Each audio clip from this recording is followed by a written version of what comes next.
Hmm? Ah! You're listening to the Run for Your Lives podcast.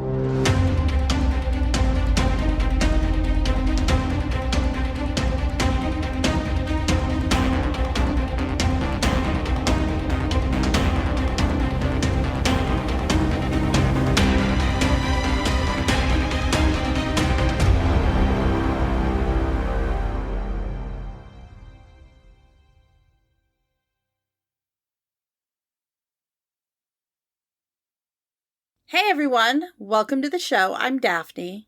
And I'm Pake. And this is the Run for Your Lives podcast.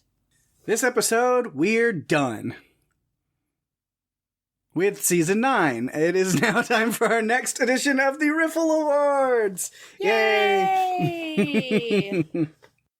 When you said that, I thought, that's news to me. And then you... Good job. Mm-hmm. Well, this is our final episode of Season 9. We are going to be taking a break, but we will be back on September 19th. It's like a 5-week break for us, just so we can have a little rest and while we're both traveling and have some other things that we need to do and then get some episodes ready for you guys. Mm-hmm. It's going to be great. I'm excited. I'm excited to not podcast. No, I've got excited for my trip and stuff. Definitely got some fun stuff coming up, but also excited for today, right now, to be doing this. RFYL Awards as now they are. And so they used to be a look back special. Yes. In earlier seasons. And now we just we've, in the past couple of years, I say years, but I mean, seasons at least. That's a few. We've switch to kind of this instead of just picking like a top 5 and talking about them. Take it even a step further and give an official winner that we have to agree on based on our picks. Usually we kind of lean toward like, well, anything that we both have in our top 5 then has a good chance of like, well, okay, if both of us have it included, then that's probably going to be one that takes it. But still, there's some debate. Sometimes it has to happen. Yeah. All of the past winners are available somewhere. I think Facebook. Daphne released them a while back, and I don't know, maybe we'll repost those graphics with the different winners for all the different seasons again. Yeah. A little after this one. They're all still available on our Facebook page in a little gallery album. Mm-hmm. I think I posted them on Instagram. I'm not sure, but if not, I will go ahead and do that. But I love this time of year. Yeah, this time of year, even though it happens at varying different times of the year, depending on when the season ends. But yeah, it does. Sometimes twice in a year. So I love when we get to this point in the season, not because I'm happy the season's over, but I love getting to talk about or revisit some of the cool movies that we've done this season. Yeah. And, see what we're both thinking when it comes to what stood out to us. In some cases, they're very similar. Like we have very similar people or movies on our list. And then in some cases, we definitely do not. Like it's interesting. And so I feel like this season as a whole, we took on movies that were all over the place. Yeah. With regard to when they came out, any critical acclaim, interest, access, availability, quality, like it was all over the place. We finally tackled The World's End and Godzilla -1, which are 2 movies that we had been talking about covering for a while. Yep. We discussed the movie that terrified me as a kid, Children of the Corn. And I have to say that I don't ship any couples usually on these movies that we're doing. But I did have 2 instances. One was The Gorge with Dressa and Levi, and the other was Steve and Sam from The World's End. Mm-hmm. That may be the only time I ever ship anyone. Mm-hmm. Ever again. Again. Yeah, so we'll the way we do this, if you haven't heard one of these before, if you're newer or if you just need a little refresher, yes, we will go through 5 categories that we give our awards to. I think the order we'll do them this time is Best Supporting Character, Best Lead Character in a movie, Best Threat, which is a villain, a monster, a disease, whatever the like thing that people are running for their lives from in said movies. Then best movie of the season, and finally best episode of the season. The difference between movie and episode is movie is literally just the movie itself, the movie we enjoy the most, and then episode, not necessarily taking into account like how good or bad or whatever the movie is, but looking at just the episode, the thinking back to while recording this and talking about that movie or doing that episode, the conversations we had, whether it was like really in depth and like emotional and heavy and like there was like really great conversation, or if it was just very funny and we had a good time, or sometimes we have guests or we do something different, and there's a lot of like fun ways to look at episodes. So that is usually the category that I'm the most intrigued about with what you think is, you know, your favorite one, because I have my own picks, and this year was really easy for me to pick the episode. And I'm really interested in what you have to say about it, because I'm curious about if you enjoyed the same episodes. I feel like there's at least a couple that we will have that overlap, I think. Mm-hmm. Probably. Just based on, I remember conversations we had at that time. Yeah. We also talked about a couple of times this season that we covered some great movies that were going to make it difficult to, like, kind of make decisions. Yeah. And as I was doing my list, that is exactly what I was thinking. It's like, okay, yeah. Yeah, there's definitely some front runners for sure that were pretty easy to like include. So I think I didn't have as hard of a time with picking like definite like runners and stuff. Although I guess like across the board, because like with characters and movies and episodes and everything, there's a lot of variation to where I won't say what it is. You'll find out as we go. There's only one movie that has a nomination, if you want to call it that, in my top 5 across all 5 categories. There's only one movie that managed to fill in all 5 spots. Wow. That has the movie, the episode, lead, side, and villain characters. Okay. I'm wondering if it's the same one that I have. It might be. That's like that. Now, if we take like honorable mentions into account, because I have 5 honorable mentions in each category as well that I'll also go over after we decide our winners. If you count that, and then you have my lists of 10 with my official 5 and then my 5 honorable mentions, then there are 3 movies that are included in all 5 lists that makes sense. of 10. That makes sense, because I have 3 movies that were like more of the front runner for things. Mm-hmm. In varying degrees. Forewarning, of course, should be noted, spoiler alert for every movie we've covered this season. If you haven't watched them and don't want to be spoiled, we'll try not to spoil any like super major things probably, but there's going to be some things, we're going to be talking about something, so just be forewarned. Yeah. So we're going to kick this off with a side character, and I'm going to make you go first this time. All right.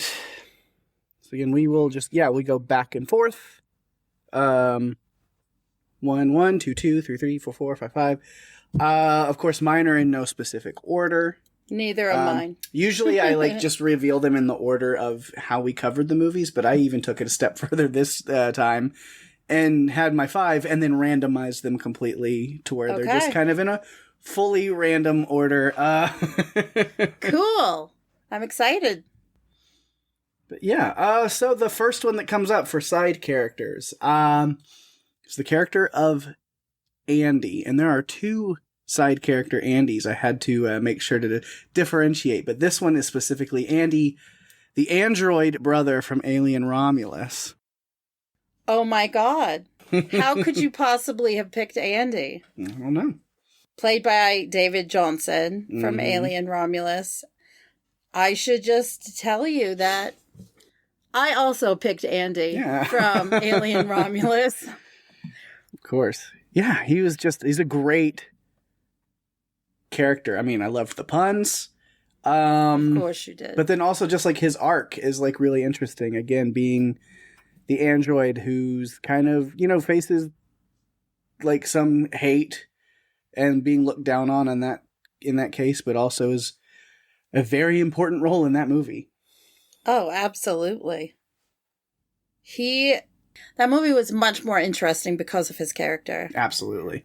And I liked that we got to see the different facets of people's, personalities when it came down to how they treated him, because I think it's realistic, honestly. Whether they're an android or they're minority population, I feel like the way he was treated just reminded me of that. Like how how mean and terrible people can be. Yeah. Which is incredibly sad. All right. So what is your next one? Even though I know that one, he is also one of yours, you can move on to another, and then any overlaps, and we'll just finish up in whatever order when we get to it. We will. So mine is Sammy, Miles Caton from Sinners. Mm-hmm. Had to pick him. Sinners is, I'm just going to spoil it a little bit. It's a recurring theme on my list. It just is. It's a fantastic movie, and Sammy's role, Miles Caton, just, to me, was a huge part of this. Not as a main character, but as kind of the side character, the sidekick. And again, this is where things get interesting with our definitions of side and lead and things, because we do this a lot. Mm-hmm. Where there's is there one lead character, or is there multiple lead characters? Because here, I'm going to let you know, so I'm glad that he's included, and if he gets votes and stuff, votes between me and you, conversation, we'll see where things go. Sammy's not in any of my lists anywhere, even though I love the character, just because of the way that I do things, where I considered him a main character of that movie, and then I try not to pick more than one main or I try not to pick more than one thing or person in a category per movie. Mm-hmm. So when it came to Sinners, I looked at him and somebody else as equal leads, and had to pick one or the other to put on my list, and I went that direction. This does happen. This has happened to us before. Yeah. Where we have debated who's the lead and who's the side, or there isn't a side character because it's an ensemble. It's so hard to make that decision. I mean, yeah. We've said before that we've covered a lot of movies this season where it was more of an ensemble or a group versus an individual. Yeah. So I get that. So I'm glad that he's on the list. 'Cause great character. My next one will be we're just gonna jump back literally a week, last week's episode, and that is Deputy Russell from The Crazies. He's got not the happiest arc, but while he's there, he's for the most part very loyal, very strong, rough ending for him. But yeah, definitely things would have been a lot worse if it wasn't for him being there. Well, I mean, he did keep track. Mm-hmm. He had saved his life 3 times. Yeah.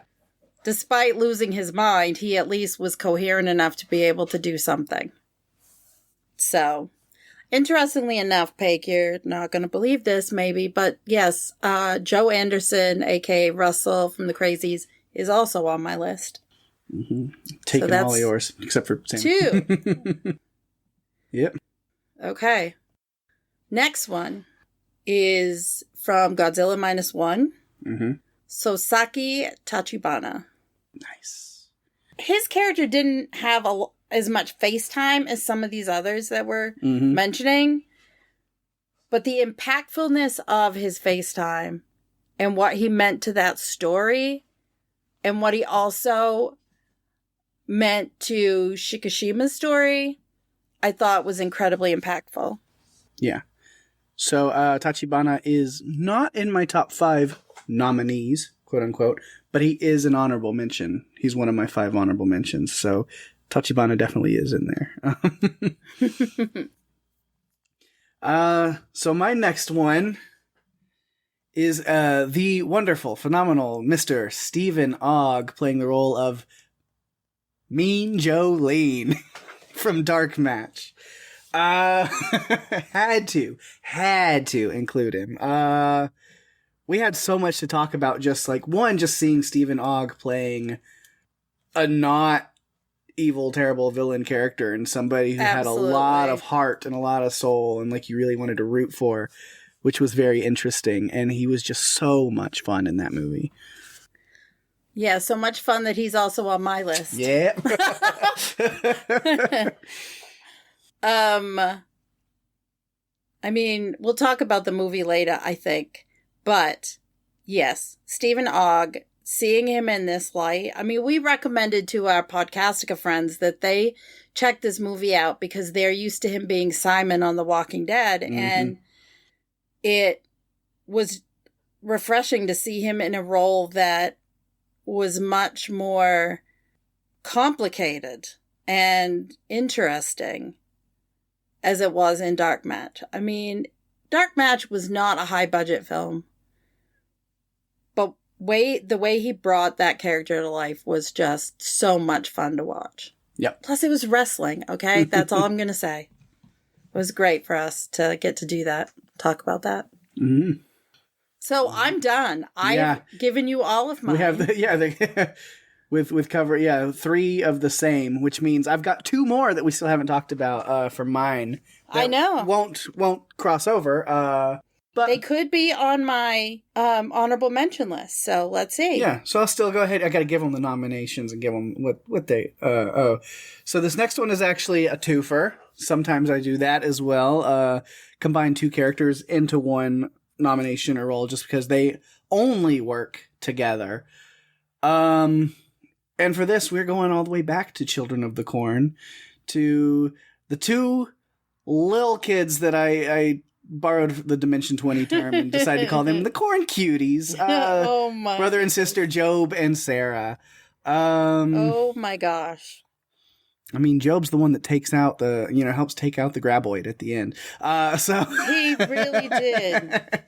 He's important. He's very important. They did not make my honorable mention list, but you bring up a great point. He really was involved in saving the day. And honestly, when we rewatched that movie, I looked at him and Sarah especially him, as being more of the hero than anyone else. Right, really. Like Bert and Vicky are main characters, but in this real story of the town, like they're just there. They happen to be there. And it's really, Yeah, those 2, no. So had to give those kids some love there. Absolutely. I did not have them on my list of honorable mentions. And so then the last one that's in my official top 5 nominees, we are returning back to Sinners, of course. And that is the incredible Miss Annie, who's got all of the supernatural knowledge to really help things along. Of course, she knows these haints, figures out the vampire lore, and really, again, that's been kind of a running theme of my side characters, is how much worse everything would have been for people if that person was not there to be a part of the story and help out in the ways that they could. There's always one character that they're the unsung hero, where they point things out or they make things happen, and they may not survive the movie. However, they were instrumental in getting the movie to where it was going to go. Yeah. Absolutely, Annie. Absolutely. She's on my honorable mentions list. Because I don't subscribe to the same thought process that you do, where I only put them, one person from a movie. Like, there's still honorable mentions.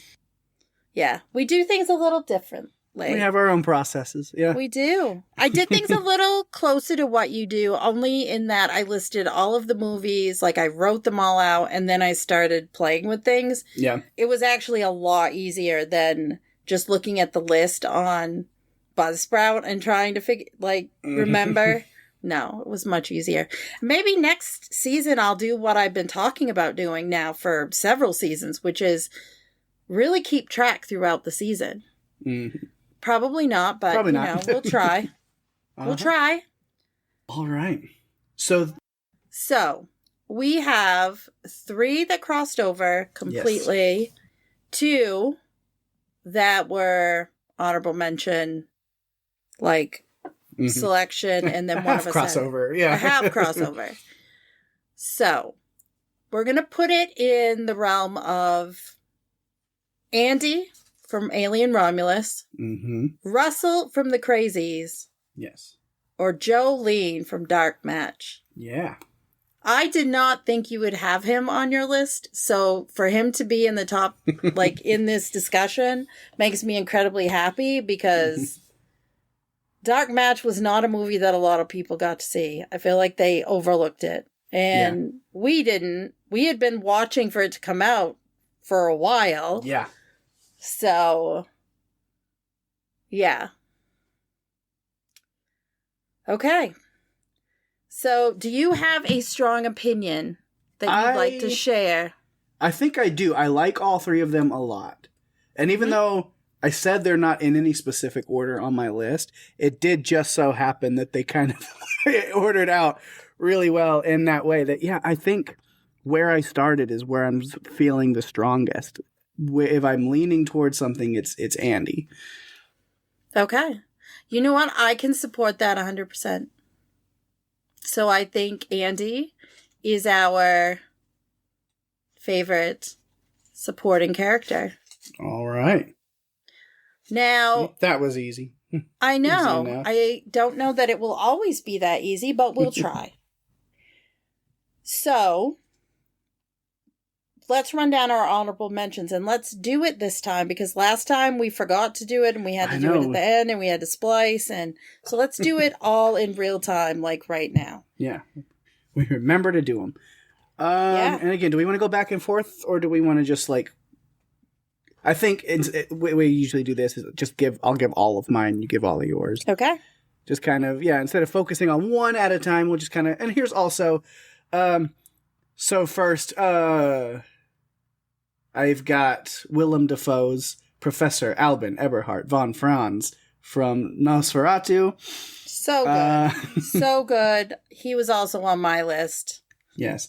I have Donnie Wahlberg's Detective Lipton from Dead Silence. Gosh. Just for the humorous effect. I forgot about him. Oh my gosh, he was so fun. He was so fun. I said Tachibana from Godzilla -1. I went to Late Night with the Devil for Mr. Carmichael Haig.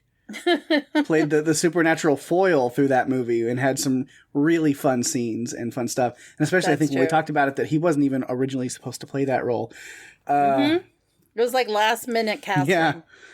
And then lastly, the other Andy, which is Nick Frost's Andy Knightley from The World's End. Definitely gets some love as well. Yeah. Funny enough, I did not have Andy from The World's End, but to start my list, I have Stephen Prince, which is Patty Considine from The World's End. I had a hard time, deciding between the two, because they both made kind of my short list, and I had to make a decision. I picked Reggie Bannister, or Reggie, aka Reggie Bannister from Phantasm. Yeah.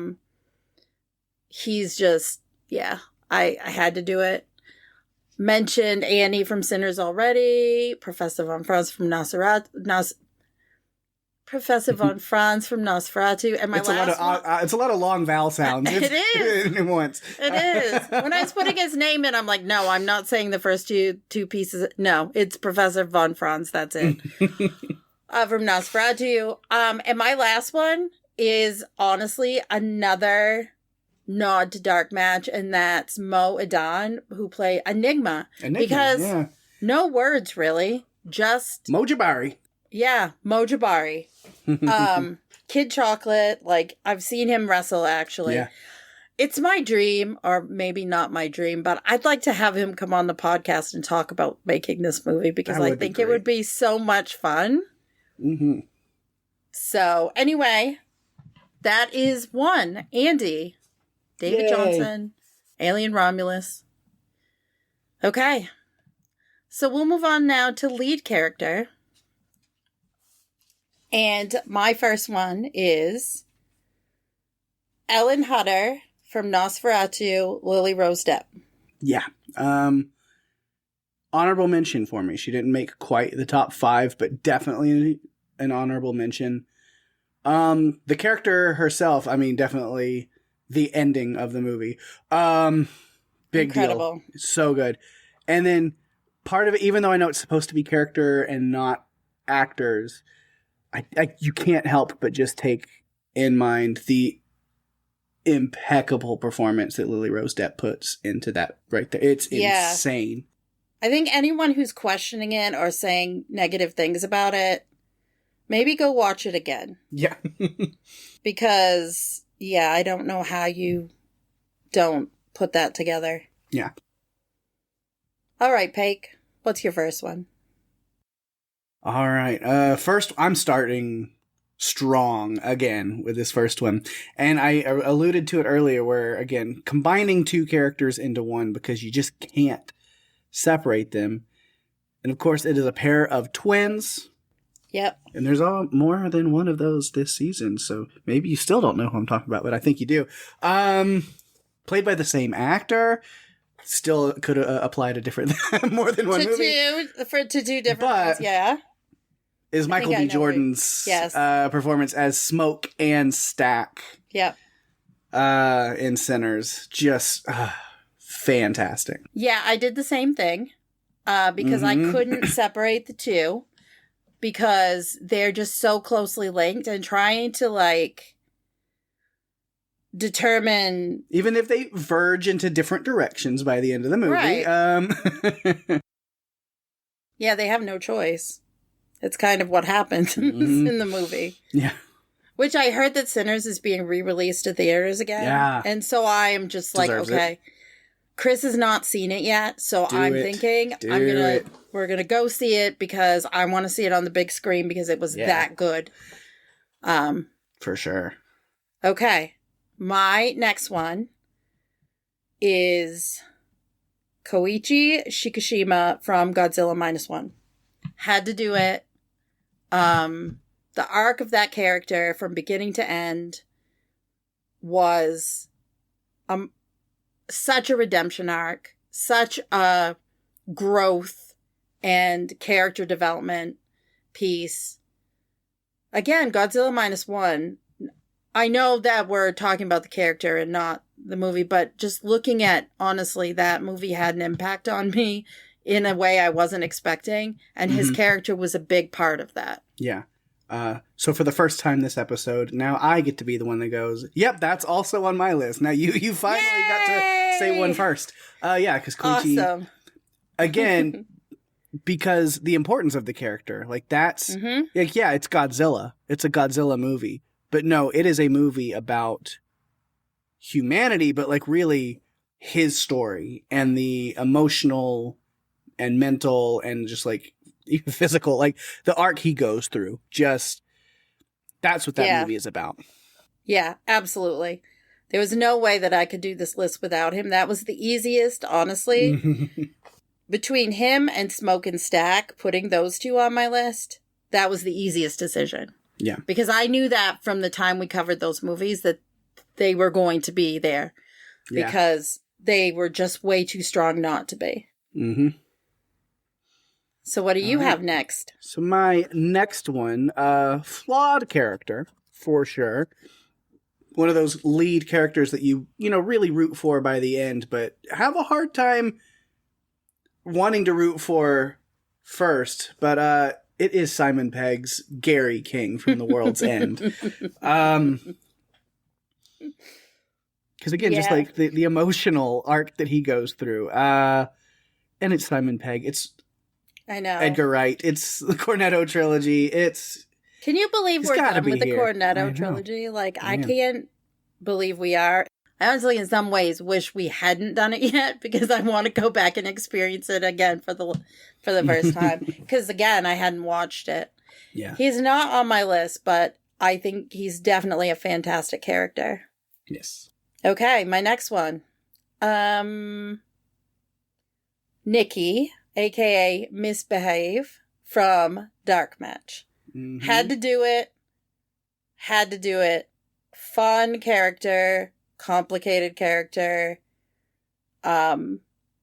interesting to watch the growth through the movie, and badass. So there's no way that I could not put her on my list. Yeah, that makes sense. She has to be. Now, I had Jolene on my list, and you didn't expect that. Would you have thought that I would have put Misbehave on my list as well? Not necessarily. Interesting, because I did. She would. Yes! Yeah. I'm so glad. I'm so glad that we're on the same wavelength with this. I'll only say that Dark Match may come up again. Maybe. Mm-hmm. There's reasons for that. Yeah, I had to put her on my list. Yeah, she's in my top 5 as well. Yeah, I knew she would be on my list, after that movie, just because I don't care that it was a movie that was low budget or didn't get as much attention. I felt like a lot of effort was put into it, and I enjoyed it. All right, so that leaves me to my last one on my 5 that we haven't talked about yet, because now you're in the first position where you get to steal them from me early on. So I only have one more, and this is a movie that we may not have ever covered if it wasn't for the magical power of the wheel. Okay. We're going to the Netflix original film Damsel for Millie Bobby Brown's Elodie. Very strong leading female character for a movie, which is always great to see. Absolutely. I put her on my honorable mention list because that, again, is, like you said, we probably would not have covered it except for the wheel. It's funny we used the wheel that one time. We haven't used it again. We've used it twice. We have? I think. I feel like we did. What else would have been? Was Dead Silence from the wheel? I think it might have been. It might have been. I think you're right. Yeah. Okay. So we haven't used it that much, but we still have it. We might use it a handful of times the next season. I don't know. We'll have to see what happens. As long as every time we take a movie off, you don't add Midsummer. Oh, oops. Been doing that now. No. It's on there, but only once. Good. Ugh. Do not want to rewatch that. Okay, my last one might surprise you, but it's not, probably not really surprise you. Anya Taylor-Joy, Drasa from The Gorge. I really debated between her and her counterpart, Levi. But I picked her as a lead. I loved The Gorge more than I thought I would like it. I just really enjoyed it. So I had to put her on my list. It's a good choice, for sure. Okay. All right. So that is, again, 3 crossover. Between the Smokestack Twins, Misbehave, or Koichi. Oh, man. The ones that were the easiest to put on my list have turned out to be the ones that it's most difficult to try to break between. Yeah. And so, since I started the last one and then told you first where I was leaning, I'm going to flip it on you, and you have to be the one to, if you've got a direction you're leaning, and then I can... Okay. It's really difficult because I've narrowed it, I think. For me, it's between Koichi Shikishima and Smoke and Stack. That's where I'm leaning. As much as I love Nikki from Dark Match. Yeah. I feel like it's between those two. I would agree. And I'm having a very difficult time. Because if I'm looking at character, I almost feel like Shikishima has the edge because of the arc. But I also feel like the Smoke and Stack were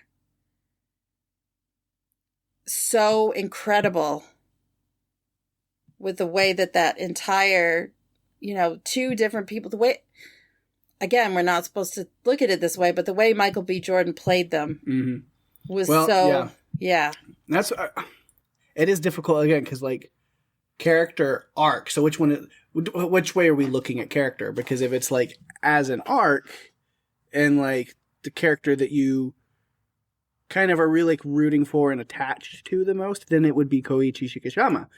But if we're looking at like just the best character, like who I think I enjoyed watching on screen, that's more of an iconic movie character or characters, I mean, people are going to be talking about the Smokestack Twins for just what Sinners is.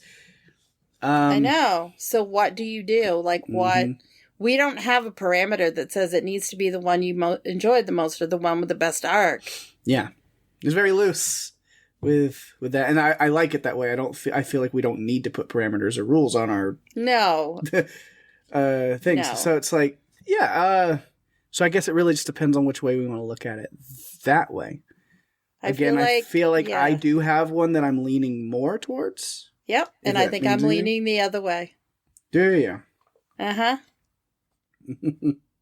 I'm quite sure you're leaning toward the Smokestack Twins, and I'm leaning toward Shikishima. That would be correct. I feel like this isn't honestly, I don't think this is the first time that these two are, like, these movies are going to be in a discussion. Mm-hmm. I'm just going to say that. I think there's going to be more. I don't know what to do with this one. I really don't. Yeah, it's tricky. Because they're both so, both movies were so, to me, iconic. Yeah. And the characters were so strong. I knew when we covered the first one and then we covered the other one that this was going to happen. Mm-hmm. Because I knew we were going to be looking at really strong characters and we'd be struggling to make a decision. Yeah. Well, there's a lot of strong things that, like, you know, again, just how they pop up, whether honorable mentions or regular, how strongly against other things I feel for them, we'll get to. But I did have the thought while putting these together that, like, we're talking about, like, 3 of the top movies that are going to be recurring with characters and all these things are not only just things we really enjoyed, but even horror movies, quote unquote, that the Academy has, like, latched onto, where if things work out the way I think they're going to, we are looking at Oscar award heavy hitters for 3 years in a row. Mm-hmm. Between Godzilla -1, Nosferatu, and Sinners, I'm predicting. So yeah. Just give Sinners all the things, like, already, because there's so much about it that's amazing. And Ryan Coogler, whatever you're doing next, please don't leave this genre. Because I want you to come back with something. It's like Jordan Peele. It's like, stick here, stay here. Even though you don't want to, maybe. But I want this. I want more of this. I do. Yeah. I want more of it. I want a unique point of view. So this is a very difficult decision. This is one. And it may not be as fun for the listeners, but we might put a pin in it and return back to it. See if time changes any thoughts. Okay. And we can move on to another category. I think that's Pake. That's a great idea. You'll have to stick around and listen to see where we land later, because we don't even know right now. We don't. No, we don't have any idea. We should at least go through our honorable mentions. Yes. So you go first on this one. Okay. This time. Okay. For me, Leo Barnes, Frank Grillo from Purge Anarchy. I had to give a little love to The Purge because it's probably my favorite. It's between 2 of them to be my favorite Purge movies. I wanted to acknowledge Anthony Mackie from Elevation, because I feel like that was a movie that also got overlooked. Yeah. Maybe it wasn't perfect for everyone, but I thought he really, the character of Will really represented, his situation was he was in a very difficult situation. And I thought that Anthony Mackie brought it to life really well. Mm-hmm. It's a good one.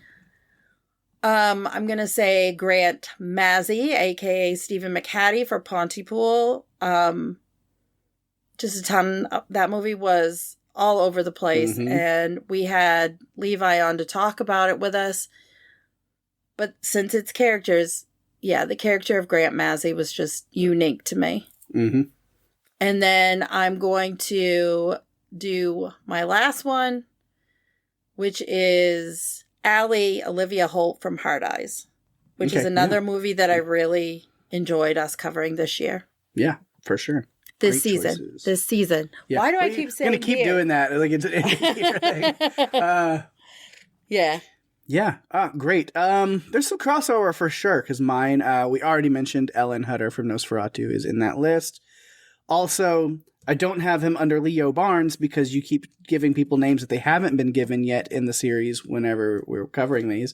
But so he's just Sergeant in mine. But yes, Frank Grillo's Sergeant is in there. Then I was hinting at other twins, although I did separate these twins into two different categories because one is good, one is bad. But the character of Hal from The Monkey, and I'm giving to Christian Convery and Theo James in both combined efforts in the role of that character, young and adult. That's in my extra honorable mention because I actually have a couple underneath, and that is in it. And I put Theo James and Christian Convery. Yeah. I mean, because when given the opportunity to celebrate Christian Convery, we do it. Like, it's usually what you do. So, yes, I had that too. And then, our favorite radio DJ, Grant Mazzy, also in my honorable mentions. And I'm rounding mine out with Timothy Oliphant's Sheriff David Dutton from The Crazies.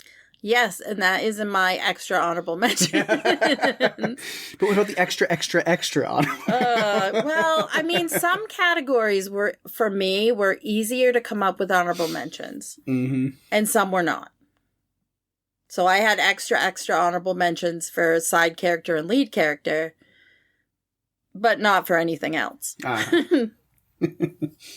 So those all our honorable mentions. We talked about our favorites, and who won, we will figure out later. We'll come back to it. Hopefully we remember to come back to it. Yeah. Okay, so that means we're moving on to villain or antagonist. Threat. And it's Pake's turn. Threat. All right. Yeah, I get to kick this one off. Well, which one will I pick first? We love some Bill Skarsgård around here, even when he's so wrapped up in prosthetics and makeup and costuming that you can't even tell that it's fucking Bill Skarsgård. Exactly. Nosferatu himself, the wonderful Count Orlok. Yep. Also on my list. First one I put down. Not a question that he was going to be on this list. Yeah. Oh my gosh. Okay, so my first one, the new Founding Fathers of America. Mm-hmm. Because I feel like they are a huge antagonist. For sure. So I put them on my list. What about you? From one vampire to another, I'm going with Back to the World of Sinners for Remick. All of his Irish glory, Irish vampire glory. Great for a horror movie, a vampire movie. It's such a heavy-hitting, emotional movie. It's weird to say that he had some incredible musical scenes and dance montages. But oh my god! Funny enough, I don't have him on my list. I must have slipped out of the Sinners world for a minute. How dare you? Yeah, no, I did not have him on my list. My next one, I thought honestly he was the main character, but then I decided that no, he was the villain, and that's Jack Delroy from Late Night with the Devil. Interesting. All right. Yeah. I considered him to be a bad guy. Yeah, I guess it really, and when we talked about that, I guess it really boils down to how much was he fully aware of what he was doing with that But even then, I mean, again, I try not to spoil too much if people haven't watched it yet and want to go back. But I mean, everything is hinged off of a really messed up choice that he made. So, yeah. Yep. Absolutely. Definitely, yeah, a very valid decision to include him in this list. I like it. A little outside the box, but I thought it was warranted. Yeah, I like it. My next is more, not one person, but a whole bunch of former people, things.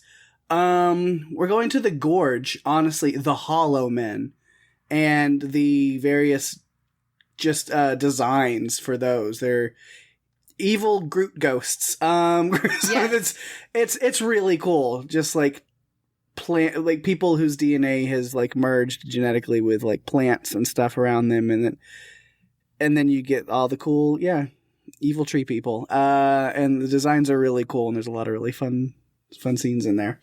Yes, I also had the Hollow Men from the Gorge. Mm-hmm. I thought it was really creative how they did that, like the whole concept behind it of what they were and what they are now, and I thought that was incredible. So they were also on my list.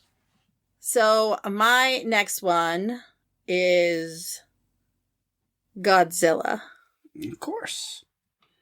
Had to do it. Gotta include him. He's in my honorable mentions, which feels, I don't know, it's like, how do I not include Godzilla in here? But like, there's just so many other movies, and we've covered a lot of Godzilla stuff in the past, where I was like, I can't not mention him, but he's going to take a back seat for some other things to shine in my list. But it's good that he's here. I think that it would be like having a season and covering a Tremors movie and not including Burt Gummer in some form or fashion on some list. Okay? Yes, of course. He's got to get a mention. Yeah. So. Of course. And I'm done. That was my last one. So. Really? Because we only had like two crossovers. We have 2 crossovers. But then I still have 2. How does that work out? I don't know. Anyway. We had 2 crossovers. Mm-hmm. But we had like 3 crossovers the other time, and I still had 2 at the end. I don't understand math. It's fine. But my last 2 then. First. Hi! He is the Nueve.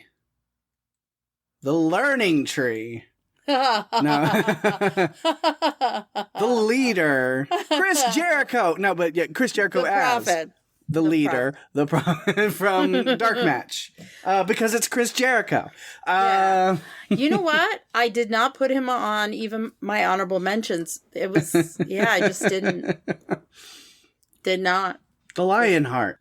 No, he wasn't a Lionheart in this, let me tell you. No. More the Painmaker. Yes. Yeah. The bringer of pain. So yeah, included the leader there. And then lastly, one villain, or is it 2, or even 3? The masked serial killer known as Hard Eyes. Oh, yes! It's on my honorable mention list. I loved Hard Eyes. There's a lot to love about Hard Eyes. There just is. Yes, for sure. So, yeah. So 2 overlaps there. Mm-hmm. Count Orlok and the Hollow Men. Yeah. Again, really difficult. Maybe. I don't know. Are you leaning in any direction? Yeah.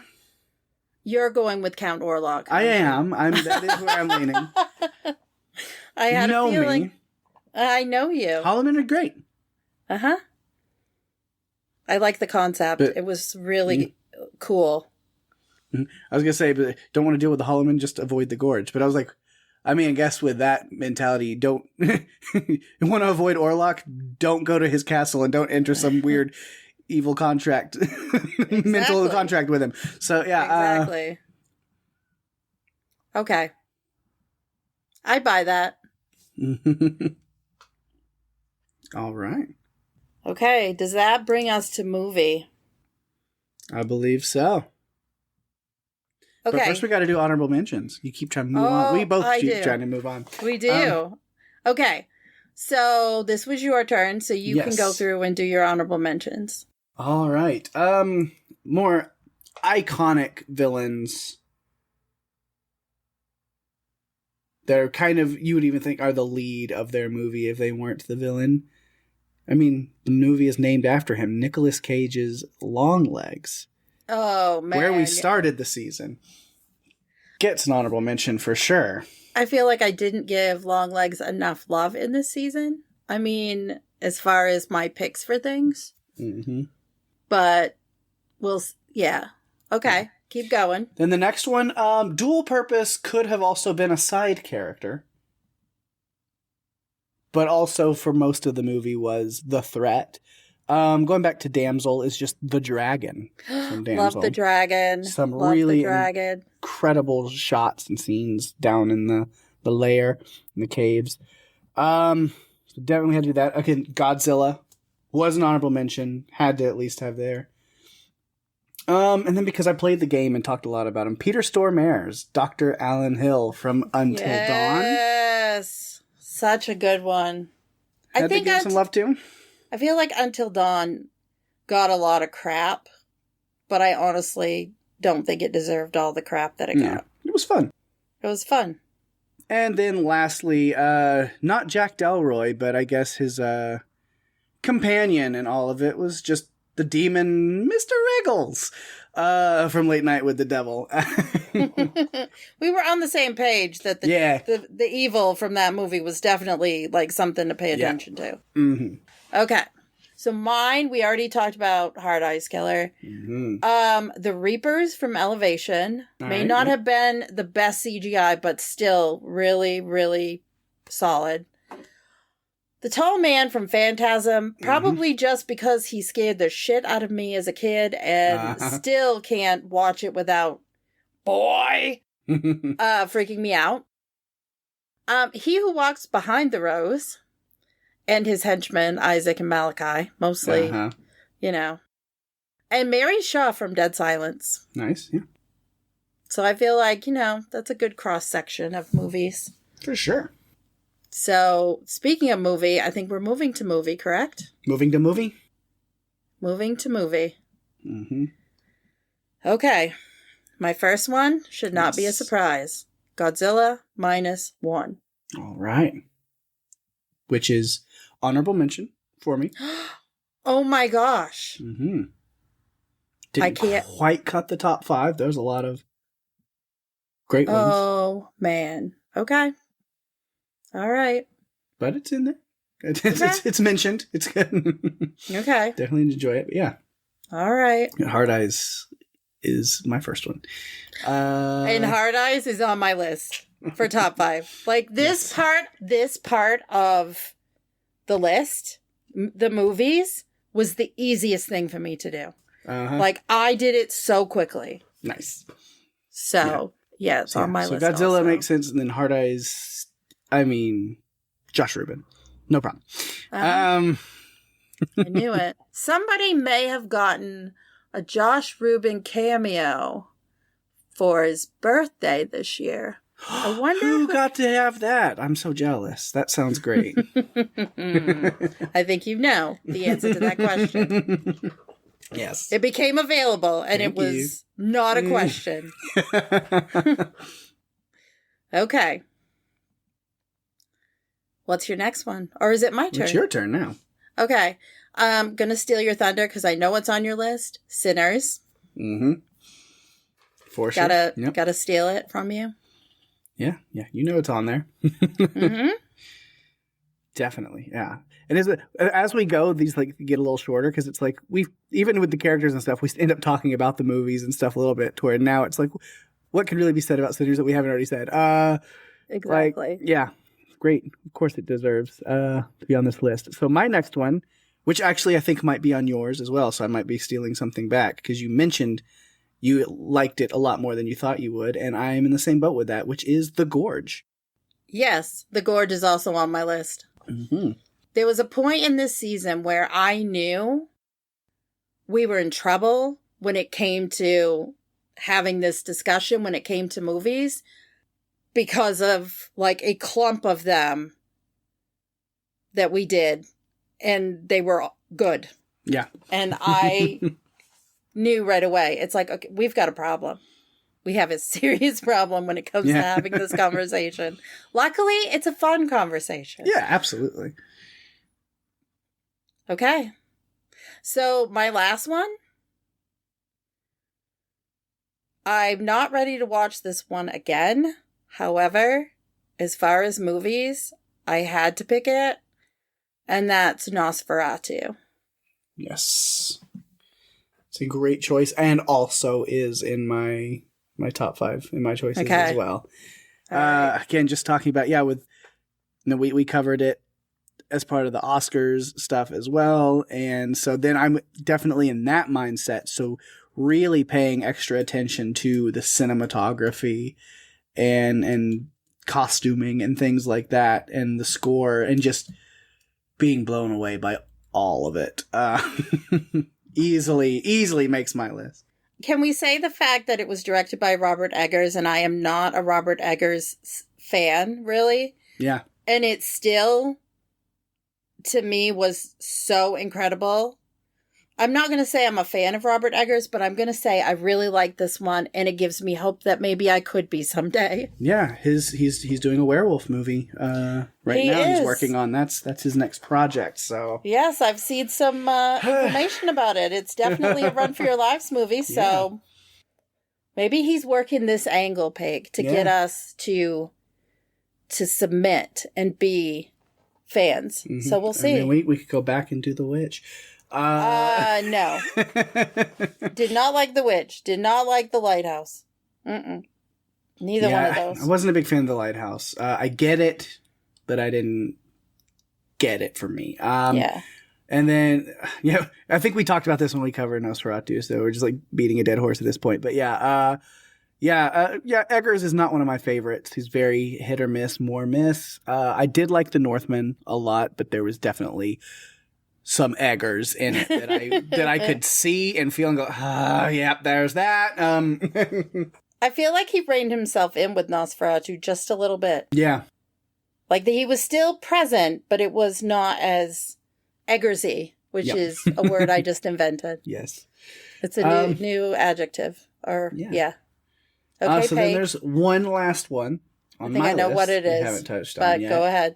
I mean, are we gonna cover an Edgar Wright movie and not have me have it in here? No. Of course, it's on my honorable mention list. Yeah, it's the end of the Cornetto trilogy, The World's End, for sure.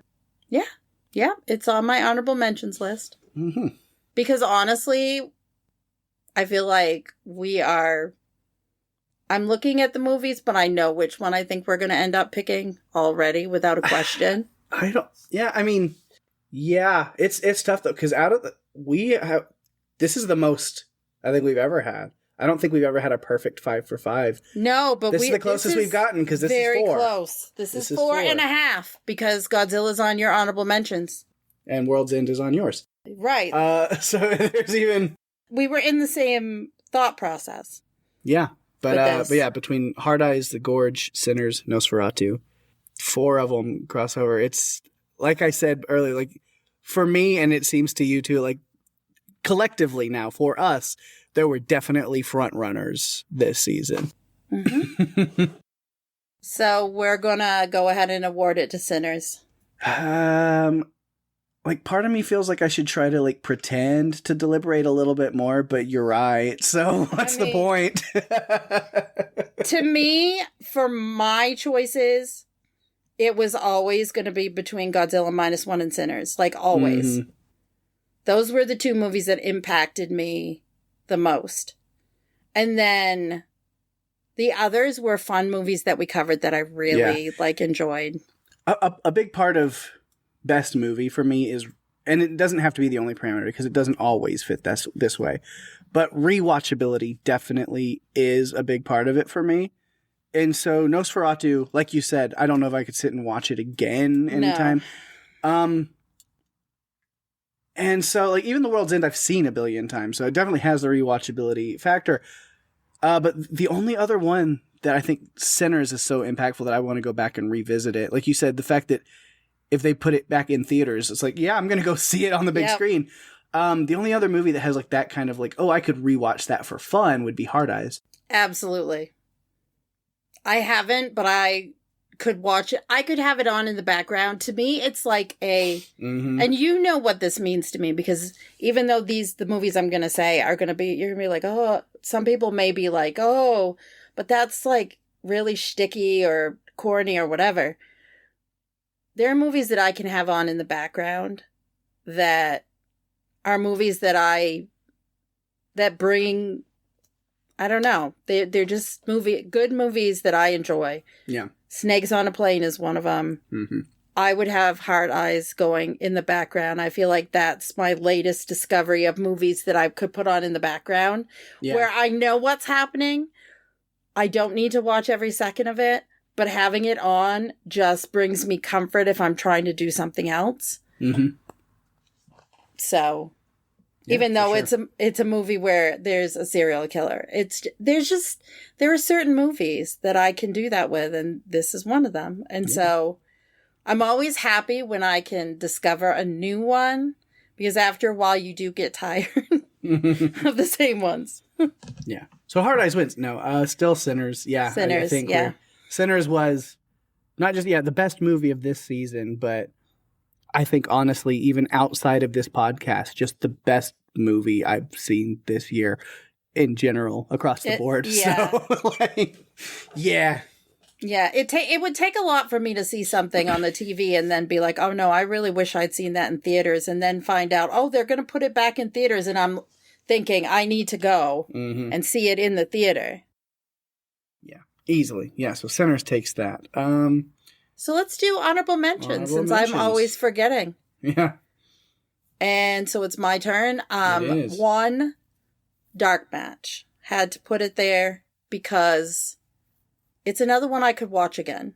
But it's also, I think the little independent movies that are low budget get overlooked by the big budget movies all the time. And for me, that was one that we looked forward to covering. Yeah. And so I put it there. Damsel, another one. I did not expect to like that movie. I didn't know what I was going to think of that movie, but I enjoyed it a lot. Mm-hmm. World's End was a overlap. Purge Anarchy, just because it is one of my favorites. And I put The Monkey because I think that, let's talk about Osgood Perkins. Mm-hmm. He has a point of view. And I think he did a good job with that adaptation. Yeah, for sure. So, that is my list. What is yours? So mine, Osgood Perkins gets 2 honorable mentions. Between Longlegs and The Monkey. Both of them are on my list. Longlegs was such a great movie for being absolutely nothing that not that I had any expectations going in. I didn't know what to expect. Yeah. But it was just something so different and so interesting to me. I love that. Definitely have to give Longlegs a love. And then, The Monkey. Again, just like the point of view and stuff. But then, Christian Convery, Theo James, the portrayal of the twins being so vastly different. And, man, love that. It's a fun one. Another honorable mention, Deadstream. For just being being different, funny, again, very low budget, underlooked, nobody's heard of kind of movie that I had a really good time with. Just a lot of laughs, and so had to give it its due. That was a Shudder movie, right? Yeah. Yeah, Shudder does come out with Dark Match was as well. Yeah, Shudder comes out with films that are under the radar, but are still really good, and they just maybe don't get as much attention. Yep. And then Godzilla -1, like I said, was definitely one of mine. And then lastly, sorry, Daphne, but it's an old movie at this point, but it, for the most part, still really holds up for what it is, and it's Children of the Corn. The movie that terrorized Daphne as a child. I'm glad we finally covered it. I mean, it's one that we went on another podcast to talk about, the movies that, like, scared us. And there's never a question. It is the dumbest thing ever. But Isaac walking in, like, by that window with that hat, no. No. I will never get over anytime you see a fancy little Victorian boy, you scream and drop whatever you're holding. So, although he's more like an Amish look than that. But yes. Yeah. Yes. Okay. Anytime you see a young boy dressed fancily, you scream and run and hide. That's what you do. Yep. Okay. So now we're here with episode, which is different. Episode is more about the feelings we had while we were recording. Did we have fun? Was it emotional? Like, what stands out? So, it's your turn, Pake. All right. My parameters a lot for episode that I look to is definitely like, is the fun factor. And so a lot of times they're not even like the best movies. Which you're not going to like to hear this, but then it's how much fun I have recording, which then if the notes lead themselves to a lot of jokes and running gags and bits that I get to do and that make you roll your eyes, I usually have a lot of fun with that. And then it does come up later here. There's like, it's a memorable episode for me. So I'm going to start my list with Phantasm for that reason. Oh, man. You know, when I bring a movie from the past to this podcast, I never know what I'm going to get. You're either going to tear it to shreds with your quips and quotes and jokes. Like, I can tell when I log on that you've like manifested the madness, and I'm going to be listening to it. Mustard Jawas. Oh my God. Oh, Mustard Jawas. Okay, my first one is the movie quotes quiz that you gave me. Nice. I didn't know what to expect. You had done that other one that was AI, like created poems, and that was so fun. But I didn't know what to expect going into this one, and it was a ton of fun. And I think we recorded it on a week that the bandwidth for like doing a movie was like not there. Yeah. Which happens sometimes. Absolutely. Yeah, because this is also in my top 5. This is one of mine. Oh, good. Good. It's usually gonna make this list when it is something that fun is for a movie podcast. A lot of my favorite episodes are gonna be when we don't talk about movies. But yeah, it's because when we have those moments where we do something unique and different and have a lot of fun with it, kind of break the norms. And so it was just an idea that I had that was a lot of fun, and I think that you had a lot of fun with it, and I had a lot of fun with you playing along with it. To where I just like when we do something different like that. So hopefully, maybe we'll bring that one back around. Oh, we're bringing that back around sooner than you think, and it's going to be flipped, and you're going to be the one in the hot seat. Fun. Need to study on my quotes. Okay, so you said that one is definitely on your list. Movie quotes quiz is on your list. Yes. What else is on your list? So my next one, love when we have guests. Yep. And we have a lot of great guests, but one that is always bound to be just a really fun, insane, off the wall, long episode, no matter what, however you try, is when we have our friend Levi on. Yes. And so when they came on to talk about Pontypool and make me experience that movie for the first time, and made them become more unhinged than usual. It was amazing. Just so much fun. I think I bought the book literally while we were recording that one. I haven't read it yet. Sorry, Levi. But I'll get around to it maybe eventually. Too much to do.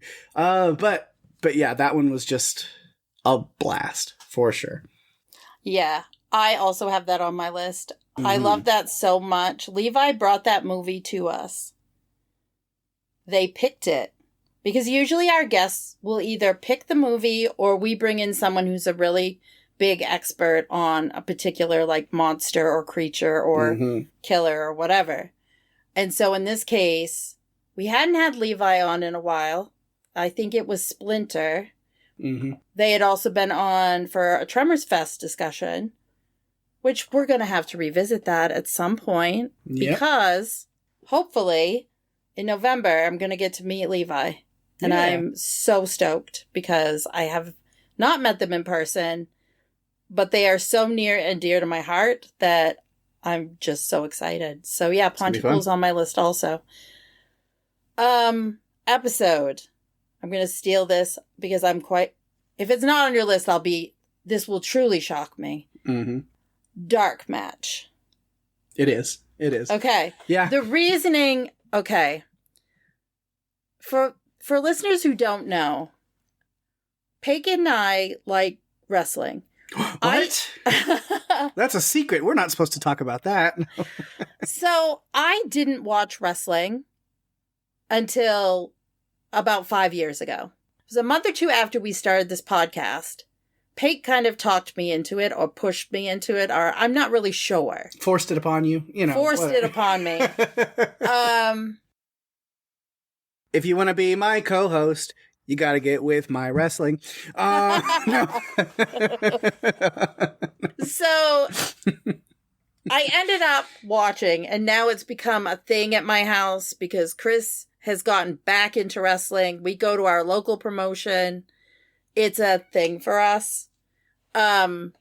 Personally, for us to get to podcast on Dark Match, which is a movie that fits our genre, that has a wrestling component, was amazing. Yeah, for sure. I had so much fun talking about that movie and talking about wrestling in general because I feel like we had multiple tangents about different things. And I mean, a couple weeks ago, I was in Texas and we went to All It. Like, it's all in my head, like all the wrestling. I had to have it on the list. I just did. Of course. It has to be. For us to get to nerd out about wrestling on this podcast is always going to be memorable. Always. I just wish someone would do another one so that we could again. More wrestling horror movies, monster movies. It was just so fun. I wish honestly we could do it again just because getting to talk about it and nerd out like that was just great. Yeah. It's one of those movies one of those episodes that if I look back at all the episodes we've done, which is like 225 of them now, it would definitely probably still be in the top 5 or at least the top 10 because I loved it that much. I just loved getting to do that. It was a unique situation we were in. So I loved it. All right. Well, that leaves only one slot left in mine. And for this one, I know it's supposed to be about episode only and not the movie. How good the movie is usually shouldn't decide how this goes. But when you come across a movie so good that then podcasting and talking about it just by default makes the conversation so good. I know. As I teased right off the top, there's one movie that shows up in all 5 categories, so you know Sinners is back up in business. It's also on my list. Yeah. We should just change the episode title. We won't call it the RFYL Awards. We're just going to call it Pake Loves Sinners. That's it. And that can be in any kind of context, and it's still true. Yeah. I also have it on my list because, again, yes, the movie was great, but our conversation was so fun. There was just so much to talk about. Whether the music, the period, the monsters, there's all of it. Yeah. There was so much to talk about. It was such a deep discussion. And again, I mean, some episodes are fun discussions and others stick out because of the deep discussion. Mm-hmm. And this was one of those episodes for me as well. Yeah. So you have none left, correct? Mm-hmm. Okay, so my last one shouldn't be a surprise. It is the other episode that we had a guest on, and that was Godzilla -1. Mm-hmm. And this episode gave us the opportunity to nerd out with our friend Mark. Uh-huh. We always love doing that. He is an incredible Godzilla fan and is very knowledgeable about Godzilla, all the lore and everything, way more than I ever will be. Because I'll never immerse myself in it to that point. I love the movies, but I'm not gonna go down that far. So I had to put Godzilla -1. That is like just under the line for with honorable mentions for mine, of course, because Godzilla, talking Godzilla, hanging with Mark, it's always good. So close again. 4 matches. 4. Mm-hmm. And 1 honorable mention. Like, we're so close on what we think, and I love that. What it means to me is we both had the most fun on the same episodes. So it wasn't just fun for me, it was fun for you too. And that makes me happy. Mm-hmm. And then there's Phantasm. And then there's Phantasm. Then there's Phantasm. Which was Pake's Quip Zone. Mm-hmm. So between the quote quiz, dark match, sinners, and Pontypool, we are... Okay. So each of them for different reasons. Mm-hmm. This one actually might be the hardest for me. It's difficult because I can honestly, I have it between 2 for different reasons. And I have a feeling you're leaning towards one that I'm not leaning towards. I'm not leaning anywhere. Anywhere? Honestly. Mm-mm. This is a tough one for me. It is a very I can't tough even one. narrow it down. You said you narrowed it down to 2, and I'm like, oh, which 2? No. How? It's hard because all 4 are different. Mm-hmm. There's different reasons, as we mentioned. The movie quotes quiz was an episode that we did that was not our regular norm and ended up being so much fun. It was not this huge 5-hour, well, at least I don't know. Was it a 5-hour prep for you to do that? I don't remember how long it took, but I could do it late at night, the night before, because it's easier for me to do crazy long prep in the middle of the night when I just need something to do. It's harder for me to try to do it during the day when I don't want to be doing things. I know. And the thing is, it's so funny because sometimes you'll message me and say, hey, can we do a different thing tonight? Because I'm just not in the headspace. And sometimes I'm in the same place and I don't want to say anything. I'm just like, no, I can push through, but not push through because it's always fun to record. Yeah. But sometimes the prep requires a push. The prep is the part that I'm not really in the headspace. There's some movies you're getting behind the scenes. There's times that we're a 2-hour movie will take me 5-6 hours to watch. Because not besides just watching the prep, but then there's times that you're I have to pause it. I have to go do something else for a little bit and then come back to this. I need to. Yes, because the subject matter is so intense, or it's just mind screwing, basically. And sometimes it just doesn't work. I think sometimes, too, podcasting is not a 2-hour thing. If we release an episode that's 2 hours, that's probably 4 or 5 hours of prep each. Mm-hmm. Plus 2 hours of editing. And the recording time on top of it. Yeah. So to produce an episode of Run for Your Lives, we're looking at 12 hours at least. Yeah. For both, between us. Yeah. And that's a lot in order to bring it to production and release an episode. It's a lot. I'm not complaining. No, I'm just, stating a fact that it is not you sit down and record and the episode is perfect, I have to edit. I go through and edit and take things out or clean things up or whatever, and it takes time. All of those things take time. Mm-hmm. And that isn't even including things like social media or whatever that we do, like graphics and sharing and things. So it's a lot. Mm-hmm. So Pontypool was a great episode because we had Levi on, and it was a ton of fun. I love when Levi comes on because we always enjoy the conversation. And then with Sinners, it was a fantastic movie. We've already given it our award for movie. Mm-hmm. So that enough said. In Dark Match, I feel like we've already been through it. This is the movie that we got to nerd out. And to me, that was incredibly special. Yep.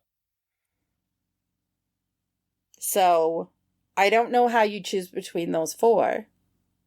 But I kind of have it down. I have one for sure. Because I'm taking movie out of it. And I'm just looking at episode. Yeah, I think I do too. Okay. I wonder if we match. Well, I'm going to count it down. Oh, God. And then when there are two different things, well, at least we'll then have two to pick it between. Exactly. Okay? Okay. 3, 2, 1.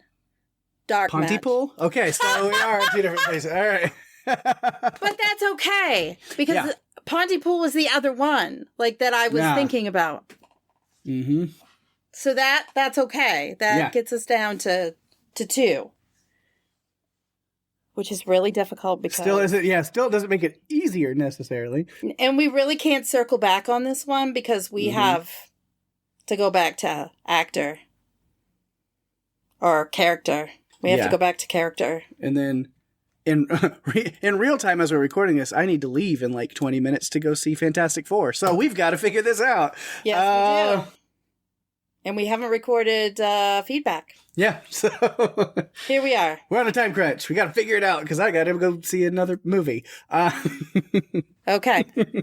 But a great movie. Okay. So, man, we can't do this. We have to decide, like...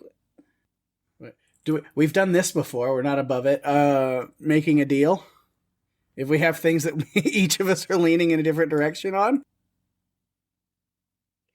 Are you saying that if you get Dark Match here, I get Smoke and Stack on the lead? No. I'll go the other way. I get Pontypool here, you get Koichi. Mm-hmm. You know what? Virtual handshake. It's a deal. Okay. I'll go with it. Okay. All right. And clear it out together. I feel like I made out better in this deal because, Pontypool was also the one that I was, like, wanting. So I feel like I made out better in this deal.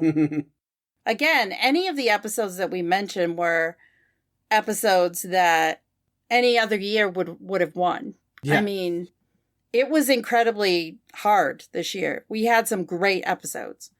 Ones that I'm really proud of. For sure. So one last honorable mention. Yeah. Oh yeah, we still got to do honorable mentions. I always forget. Kick them off.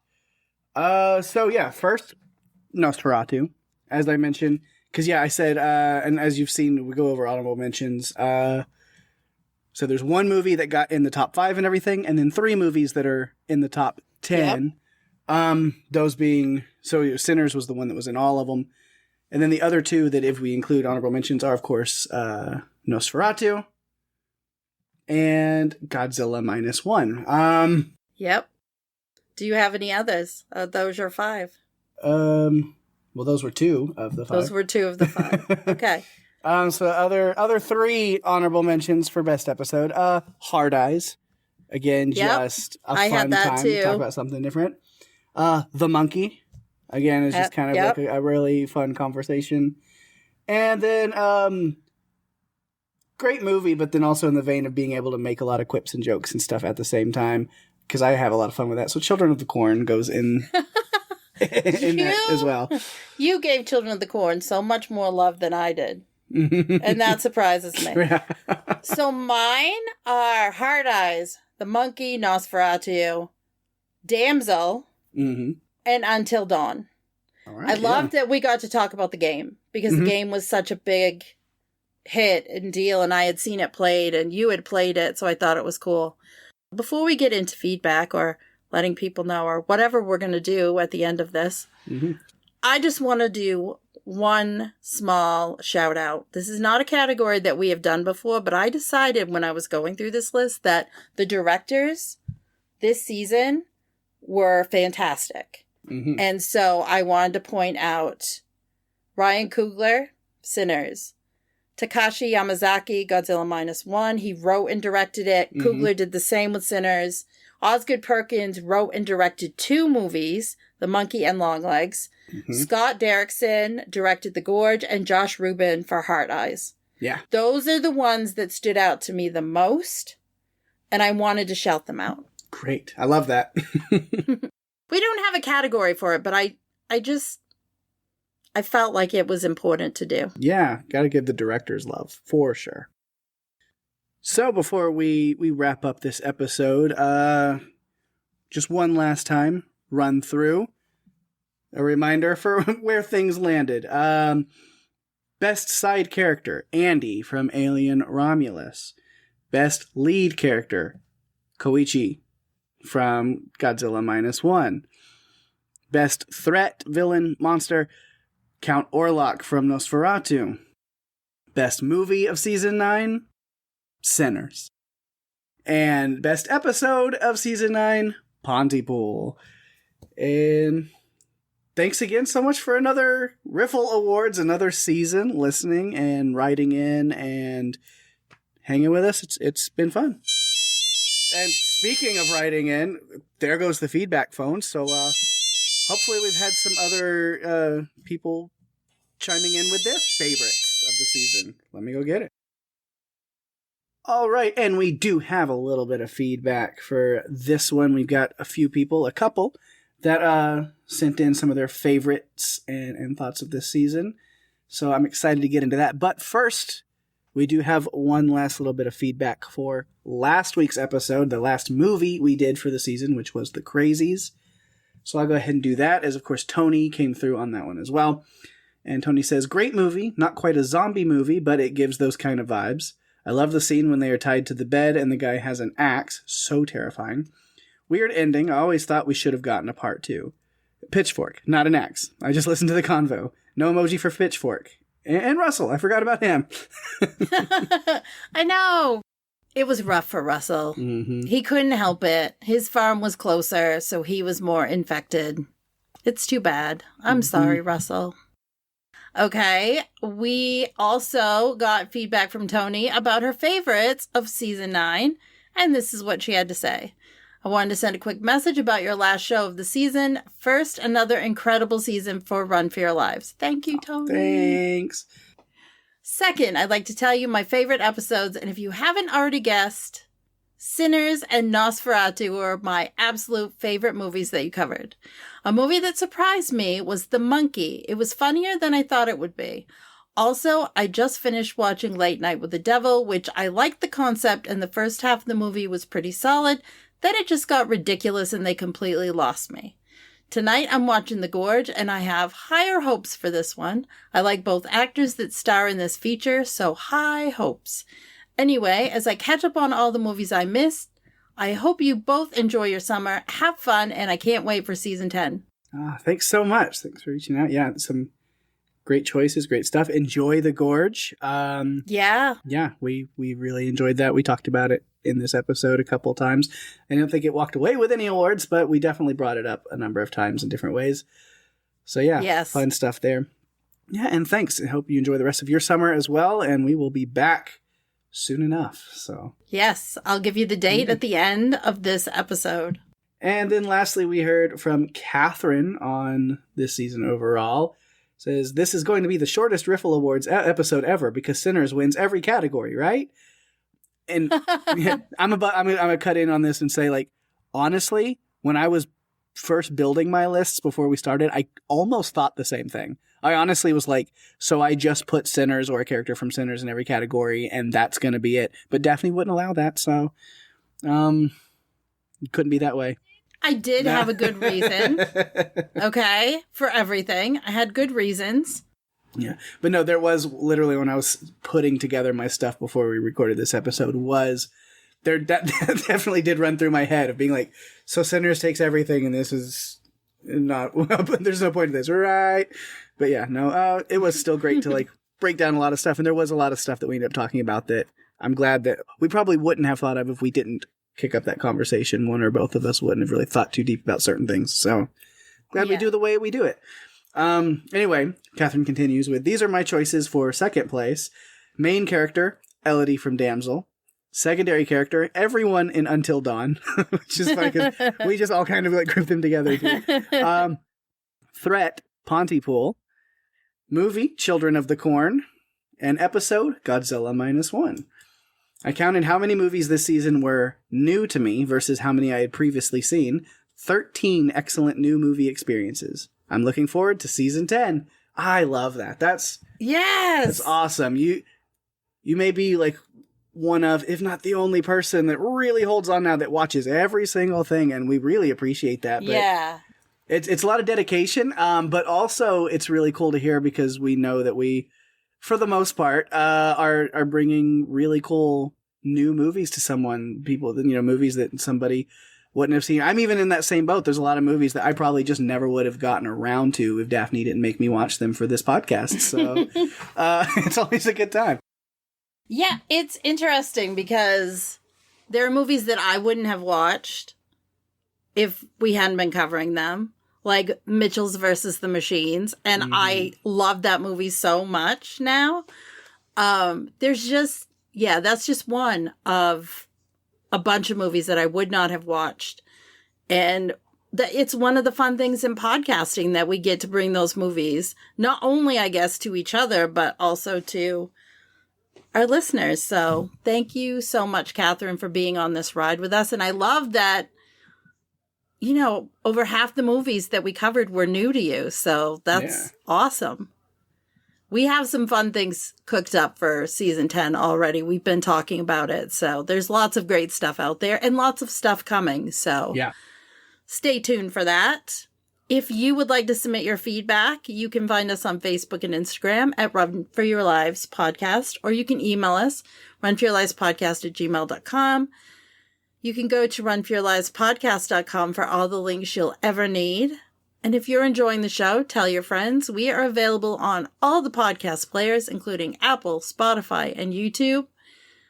If you feel so inclined, give us a review on Apple Podcasts, as that is the best way to share the love and get us out there even more. We really appreciate it. Absolutely, we do. And of course, speaking of sharing the love, one last time this season, I got to give a shout out to things going on in the podcast universe around us, the Podcastica universe around us, and beyond. A lot of good stuff. Of course, the cast of us, Lucy and Jason, still continuing their season 4. Well, not just a season 4 rewatch, an entire series rewatch of The Walking Dead. Right now, they are in season 4, episode 15, Us. So they're trucking along on the rewatch, so you can definitely go check that out right there. And then also on the Squid Game podcast, David, Veronica, and Jason have covered that entire thing now. The finale episode is up for you to go check out and listen to for sure now. So definitely go check that out if you watch Squid Game and get their thoughts on how everything concludes. For now, ? Wink, wink, hint, hint, maybe. I don't know. So yeah, go check that out as well. And then, of course, over on Let It Rip, the Bear cast, because we're recording this feedback a little early, so hopefully they may have an episode up for you. Just keep checking back on that. Lucy and Peter's schedule has been ridiculous, but definitely their coverage of the Bear is awesome, so keep tabs on that podcast to get the back half of season 4 from them. Outside of Podcastica. So over on the Pirate Core Entertainment Network, Our good friend Mark, along with Becky and Steve, has been covering Dexter Resurrection over on What's On Tonight, that podcast. So they've been covering that first season there. So episode 5 is up this week to check out the Dexter coverage over on Pirate Core. And then on Panels to Pixels, they've also been releasing Sandman Season 2 stuff, and they are now going back to check out Ironheart. So you can check out their coverage on Panels to Pixels, also on the Pirate Core Entertainment Podcast Network. And then TV podcast industries, comic book stuff is their bread and butter over there. So Sandman coverage as well. And then with Marvel stuff, they covered Ironheart back when it first aired. So you can check that coverage out as well if you want some more Ironheart stuff over on TV podcast industries. But of course, newer stuff, they do the movies as well. Fantastic Four is newly out, and it was fantastic. So you can check out their coverage of that. And also the new Eyes of Wakanda series over on Disney Plus, the animated Marvel series as well, is up. So they've got some coverage of that as well. At least the first 2 episodes they've got. So yeah, I didn't even know it was out yet. Now I've got to go check it out because I love anything Wakanda. No, it was on the document here, and I was like, Eyes of Wakanda, is that out yet? Well, they're covering it, so I guess it must be. Look at Disney Plus. We're like, man, that one snuck past me. And I'm literally getting up before the sun almost tomorrow to drive for 13 hours all day. So I don't know when I'll have time to watch it. I'm about to be super busy going on vacation, but I'll get to it. Yeah, if you are watching it, if you're staying on the ball better than me, definitely check out Derek and John over at TV Podcast Industries for their coverage. And then, if you want some more stuff, I know we will be taking off sometime. Again, this is the finale, so we'll be back at a later date. But if you do need your fix and need to hear me and Daphne's wonderful, sultry, I don't know if that would be correct way to describe it, but our voices, if you need more of us, if you just can't let go of us, which we don't want you to, you can still listen to us weekly over on the Buffalo podcast with our friends Jeff and Jerry, because as far as we know, we're not taking any breaks over there. Nope. At least nothing planned as of right now. Again, this trip I was just talking about keeps us from recording, and then Jerry's going on, so yeah. We're about to run out of episodes over there, but we're gonna figure it out. We're going to make it work. But yeah, we've been having a blast over there, playing games, making each other laugh, being absolutely ridiculous, and having a blast with it. So yeah, you can definitely check us out over there. A little something different from us. But I hope you check it out and enjoy it. Well, this is where Pake usually says to me, what's going to be happening next week at Run for Your Lives? Nothing. No. Absolutely nothing. We are, as Pake said, taking a break. We will be recording some new episodes and getting things planned out for season 10, which I can't believe we're talking about season 10. We will be back on September 19th. It's about 6 weeks, I think, 5 or 6 weeks of a break. But with vacations and everything, it just works out that we will take this time. It usually, we usually take 5 or 6 weeks to just have a break and we'll be back. Up episodes, take our trips, do our things. Yes, we have to record ahead because we have things pop up or we're taking trips. Yeah, there's always something, so it's good to have that backlog scheduled. Absolutely. And with that, it brings us to the end of another fun episode and amazing season of Run for Your Lives. Thanks, everyone, for listening. I'm Daphne. And I'm Pake. And if you have to run, you better run for your lives. Bye. Put a little extra flavor on it because it's the last one for a little bit.